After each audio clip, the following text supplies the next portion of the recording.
अरे वाह भाई, देख रहे हो कितना बड़ा घर है। चलो आज इसी घर में चोरी करते हैं, अच्छा खासा माल मिलेगा यहाँ पर। हाँ हाँ ठीक है, पर गेट पर बंदर खड़ा है। ऐसा करते हैं, दीवार फांद कर जाते हैं। चलो। चोरों ने जैसे दीवार फांदी, बंटी ने उन्हें देख लिया और जोर जोर से चिल्लाने लगा। अरे रे रे रे रे, इस बंदर ने तो हमें देख लिया, ये तो बड़ा खतरनाक लग रहा है। चलो आज यहाँ से चलते हैं, फिर कभी चोरी करेंगे। अरे चलो चलो भागो, अरे भागो भाई भागो। चोर डर कर वहाँ से भाग गए। रामलाल और जमींदार दौड़कर दोनों बंदर के पास आते हैं। रामलाल समझ गया कि बंटी क्यों चिल्ला रहा था। तभी जमींदार ने कहा, अरे ये तुम्हारा बंदर चिल्ला क्यों रहा है? जमींदार जी माफ कीजिएगा, लेकिन जरूर यहाँ कोई ना कोई हरकत हुई है या कोई ना कोई आया होगा, तभी ये इतनी जोर जोर से चिल्ला रहा है। ये कुछ कहना चाहता है तब ऐसा करता है। अरे कोई चोर आया होगा तो दिखाई तो नहीं दे रहा है? मैं बताऊं, अरे कोई चोर वो नहीं आता है। अरे ये तुम्हारा बंदरबा पगला गया है, जबरदस्ती चिल्लाता रहता है। मना करो इसे इतना चिल्लाना बंद करे और चुपचाप खड़े होकर पहरा दे। दिमाग खराब करके रख दिया है। रामलाल को जमींदार के ऊपर बहुत गुस्सा आता है और वह उसके जाने के बाद कहता है, देख बंटी, मैं जानता हूं कि तू चोरों को भगाने के लिए चिल्ला रहा था। तूने अपना काम ईमानदारी से किया, लेकिन भाई मैं बताऊं, यहां ईमानदारी और वफादारी की कोई कदर नहीं है। अब जमींदार के घर चोर आया, कुछ भी हो जाए, तुम चिल्लाना मत। तुम ऐसे ऐसे मुंडी घुमा लेना, ठीक है? और चुपचाप रहना जैसे तुमने देखा ही नहीं, बस। बंटी हाँ में सर हिलाता है। ऐसे ही कुछ दिन बीत जाते हैं।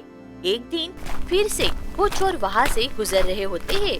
उनमें से एक चोर बोलता है, यार देखो तो सही, आज माहौल ठीक लग रहा है और घर भी बहुत बड़ा है। यहाँ चोरी करके हमें गजब का माल मिल सकता है।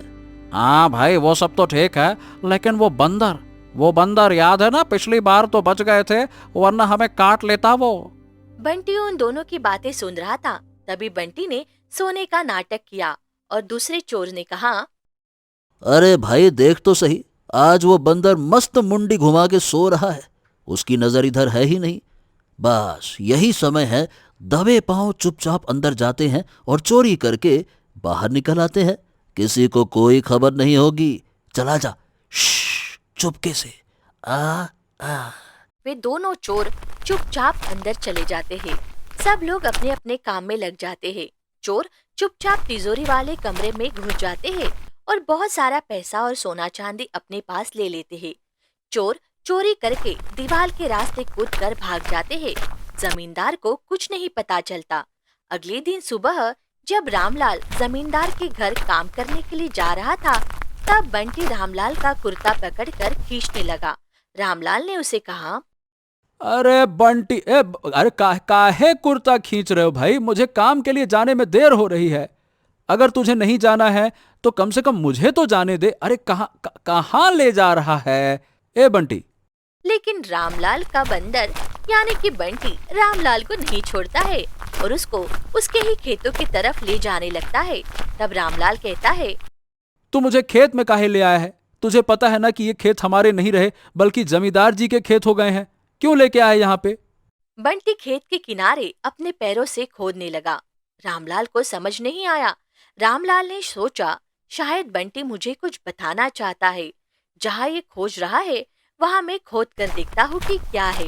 रामलाल ने वहाँ खुदाई की और वहाँ से सोने, चांदी, हीरे और बहुत सारे पैसे निकले। ये देखकर रामलाल चौंक गया और बंटी से बोला, अरे बाप रे बाप, इतना सारा पैसा, गहने, भला हमारे खेत में कैसे आए? बंटी, मुझे तो कुछ समझ में नहीं आ रहा, ये क्या चक्कर है? फिर बंटी इन्हें सारे रामलाल को समझाने की कोशिश की कि चोरों ने चोरी करके यहाँ ये सब कुछ दफना दिया। रामलाल बंटी का इशारा समझ गया और उसे कहा, अच्छा समझ गया, तू खामोश हो गया था, इसीलिए जमींदार के यहाँ से चोरों ने घर में घुसकर चोरी कर ली। लेकिन बंटी ये बात भी है ना कि ये सारा पैसा है तो उनका, ऐसे हम नहीं रख सकते, इसे हम ईमानदारी से वापस कर देंगे, अच्छा नहीं लगता। अब रामलाल ये सारा पैसा लेकर जमींदार के पास गया और उन्हें देते हुए बोला, जमींदार जी, ये लीजिए, चोरों ने आपके पैसे चुराकर मेरे खेत के किनारे गाड़ दिए थे। वो तो बंटी ने पता लगा लिया और खुद जमीन को खोदकर आपके सारे पैसे मैं वापस लेकर आ गया, ये लीजिए। जमींदार सब देखकर बहुत गुस्सा हुआ और चिल्लाते हुए रामलाल को बोला, अरे किसी ने चोरी नहीं किए थे, बल्कि तूने चोरी किए थे। और चोरी करने के बाद तूने क्या सोचा कि मैं तुझे इनाम दूंगा? तू चोर भी नहीं कहलाएगा, इनाम भी पालेगा। वाह वाह वाह वाह वाह, क्या चाल चली है रे चालबाज कहीं के। नहीं नहीं नहीं नहीं, मैं तुझे कोई इनाम नहीं देने वाला, बल्कि आज के बाद तू मेरे घर में काम नहीं करेगा। चल निकल जा यहां से, मेरे घर से अभी के अभी निकल जा, और कभी भी मेरे घर में काम मांगने मत आना। भिखारी कहीं का चोर, निकल यहां से, निकल। रामलाल अपनी सफाई देने की बहुत कोशिश करता रहा, लेकिन जमींदार उसकी एक भी बात नहीं सुनता और उसे बेइज्जत करके अपने घर से निकाल देता है। अब रामलाल बहुत उदास हो जाता है।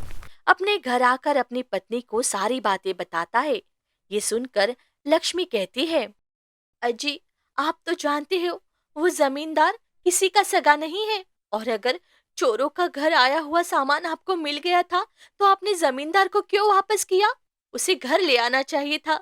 आपने और बंटी ने ढूंढा था, उस पर तो आपका हक था। हाँ, तुम तो जानती हो लक्ष्मी कि मुझे ईमानदारी से कमाया गया पैसा ही पसंद है। मैं आपकी ईमानदारी के लिए मना नहीं कर रही हूँ, मैं तो बस ये कह रही हूँ कि जमींदार ने जो बेईमानी से पैसे कमाए उसे चोरों ने चुरा लिया था, और यदि वो पैसा आपके हाथ लग गया था तो आपको जमींदार को वापस नहीं करना चाहिए था, बल्कि रख लेना चाहिए था। और वैसे भी आपने अंजाम तो देख ही लिया ना। हाँ लक्ष्मी, तुम सही रहती हो, मैं क्या बोलूं। अब अगले दिन से रामलाल दूसरों के खेत में मजदूरी करने लगा। दूसरी तरफ उन चोरों ने जैसे ही रामलाल के खेतों में खुदाई की, उन्हें अपना धन नहीं मिला, तो वो बोले, अरे ये क्या हुआ? अरे भाई, हमारा चुराया हुआ पैसा, धन, ये कहाँ गायब हो गया? तो सही कहता है भाई, शायद वो हमारे किस्मत में था ही नहीं, इसीलिए चला गया। लेकिन वो बड़ा सा घर तो याद है ना तुझे? अब हम दूसरी बार वहां पर चोरी करेंगे। तूने देखा ना कितना सारा धन वहां था। तू चिंता मत कर, हमें वहां धन की कोई कमी नहीं होगी। जब तक वो कंगाल ना हो जाए, हम वहीं पर चोरी करते रहेंगे और झोली भर भर के लाते रहेंगे। अरे हाँ हाँ, वो सब तो ठीक है, लेकिन वो भयानक सा बंदर, वो वहां पे जागता रहता है। अरे मुझे तो उससे बड़ा ही डर लगता है। अरे नहीं नहीं नहीं नहीं, डरने की कोई बात नहीं है। मैं आज सुबह जब इधर से आ रहा था तो मैंने देखा कि वहां पर कोई बंदर नहीं था। लगता है कि बंदर कहीं चला गया है, समझा? हाँ तो फिर ठीक है, तो फिर आज रात को हम फिर से वहीं पर चोरी करेंगे। और रात होने पर वे सभी लोग सो रहे होते हैं, तो उन दोनों चोरों ने जमींदार के घर फिर से घुसकर चोरी कर ली। हर चोरी किया हुआ सारा पैसा उन्होंने छुपाने के लिए फिर से रामलाल के खेतों के ही किनारे पहुंच गए। तभी उनमें से एक चोर ने कहा, नहीं नहीं नहीं भाई, इस बार हम अपना सारा पैसा यहाँ नहीं छुपाएंगे। याद है ना, पिछली बार किसी ने खोद कर निकाल लिया था। इस बार हम कोई नई जगह तलाश करते हैं, चलो।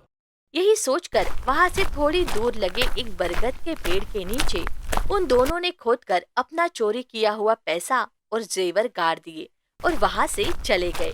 उस दिन जब रामलाल काम पर जा रहा था, तब बंटी रामलाल का कुर्ता फिर से खींच कर खेतों की तरफ ले जाने लगा। रामलाल समझ गया कि वो कुछ बताना चाहता है। थोड़ी ही देर में बंटी रामलाल को लेकर उस पेड़ के नीचे आ गया जहाँ चोरों ने चुराए हुए धन और जेवर गड़े थे। उसके बाद बंटी वहां पैरों से खुदाई करने लगा। रामलाल सब कुछ समझ गया। रामलाल ने खुदाई की और वहां से सारा धन निकाल लिया, और वो सारा धन लेकर अपने घर आ गया और अपनी पत्नी को देते हुए बोला, हाँ, देख रही हो लक्ष्मी, हमारे बंटी ने हमें फिर से चोरी के धन को निकालने में मदद की। अब तुम बताओ करना क्या है इसका? करना क्या है? अब तो ये सारे पैसे रख लीजिए और सारे जेवर जोहरी के पास ले जाकर बेच दीजिए।